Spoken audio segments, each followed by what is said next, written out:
Lo Statuto del Veneto, approvato ieri dal Consiglio regionale, ridisegna gli equilibri istituzionali con un ruolo più significativo delle autonomie locali, dei comuni. Restano però le incertezze sul futuro delle province. Vediamo. Una conferenza delle autonomie locali è una delle novità previste dallo Statuto del Veneto approvato in Consiglio regionale. Soddisfatto il presidente veneto dell'ANCI, l'Associazione dei Comuni. Lo attendevamo da moltissimi anni, credo che l'approvazione di questo statuto darà atto al Consiglio delle Autonomie e quindi viene rivoluzionato il sistema di rapporto tra regioni e enti locali. Plaude anche il sindaco di Venezia.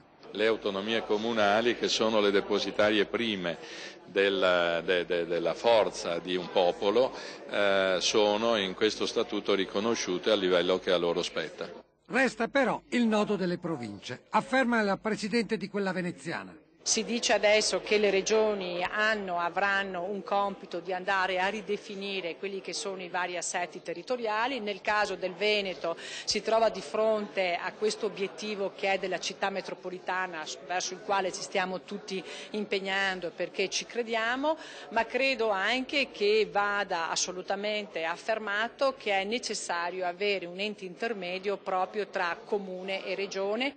La politica si divide nella stessa maggioranza, se la Lega sostiene le province, nel PDL c'è chi vorrebbe modificare lo statuto proprio su questo punto. Se la manovra Monti rimane così com'è, una parte dello statuto, gli articoli centrali dovranno essere cambiati proprio per modificare l'assetto, la governance del governo del territorio del Veneto. Lei è d'accordo sul togliere le province? Io sono d'accordo nel togliere le province.